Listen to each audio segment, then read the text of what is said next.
ईरानी सदर हसन रूहानी ने इराक का 3 रोजा दौरा किया। दौरे का मकसद 2014 की शोरिश के बाद अपनी मिलिशियाओं के जरिए इराक पर मजबूत किए गए अपने तसल्लुत के जरिए से हासिल शुदा सियासी और इक्तिसादी समरात को समेटना है। मई 2015 में ईरान और आलमी ताकतों के माबैन तय पाने वाले जोरी मुआहिदों से गुज़श्ता साल अमेरिका निकल गया था, जिसके बाद 2 किस्तों में अमेरिका ने ईरान पर दोबारा पाबंदी आयद कर दी थी, जिसकी वजह से ईरानी मईशत जवाल पजीर और ईरानी करेंसी गैर मुस्तहकम होकर रह गई है, जिसको इस्तेकाम बख्शने के लिए ईरानी हुक्काम मुख्तलिफ तदाबीर इख्तियार किए हुए हैं, जिनमें ईरानी मसनूआत की इराकी मार्केटों तक मुकम्मल रसाई और इराकी वसाइल पर ईरानी नजरें शामिल हैं। सोमवार 11 मार्च को सदर हसन रूहानी के दौरे से पहले ईरानी वजीर खारजा जवाद जरीफ ने इराक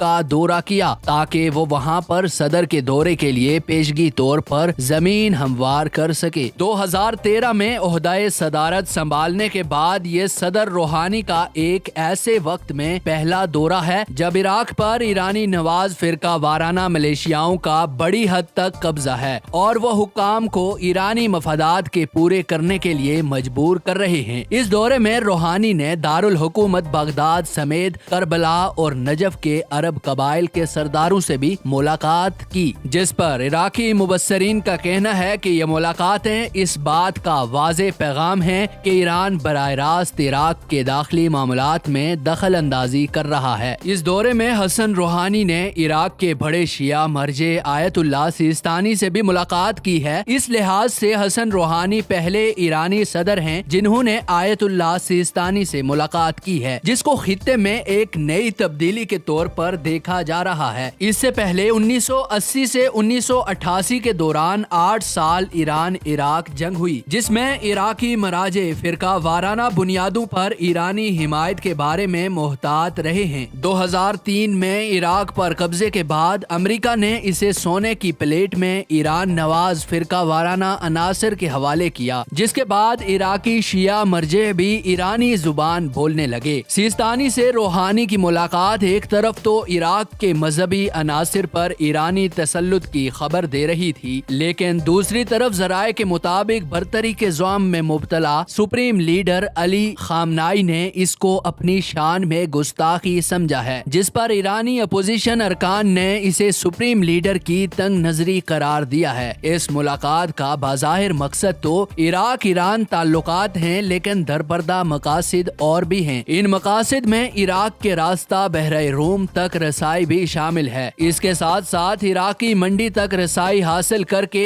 इस पर कब्जा जमाना है। इराक ईरान 2 तरफा तिजारत की कुल मालियत 12 अरब डॉलर है, जिसको बढ़ाकर वो 20 अरब डॉलर करना चाहते हैं। इस 2 तरफा तिजारत में ईरान का हिस्सा 8 अरब 70 करोड़ और 50 लाख डॉलर से मुतजावज है। बाकी हिस्सा इराक का है, लेकिन इराकी हिस्से में भी बेशतर वो चीजें शामिल हैं जो पाबंदी की वजह से ईरान खुद बरामद नहीं कर सकता। इसलिए वो चीजें दीगर ममालिक से पहले इराक के नाम पर दरामद की जाती हैं और इसके बाद वो ईरान मुंतकिल कर दी जाती हैं। अपनी करेंसी की साख को बचाने के लिए ईरानी हुकूमत इराकी बैंकों को भी इस्तेमाल कर रही है। इराकी बैंकों में पड़े डॉलर्स को रियाल के बदले में ईरान मुंतकिल किया जाता है और इन रियालों के जरिए से दोबारा इराकी ताजर ईरान से मसनूआत खरीदते हैं, जिसके बाद ये दोबारा इराकी बैंकों में पड़े डॉलर से बदलते हैं और ये सिलसिला इसी तरह आगे बढ़ रहा है। इसके नतीजे में ईरान की मईशत को सहारा और इराकी मईशत तबाही की तरफ बढ़ रही है। इराकी हल्के तो शायद ऐसा ना करना चाहते हैं, लेकिन दाइश के नाम पर बने मजबूत मिलिशियाओं के दबाव पर इराकी हुकूमत ईरानी मफादात के लिए अपनी मईशत की कुर्बानी दे रही है।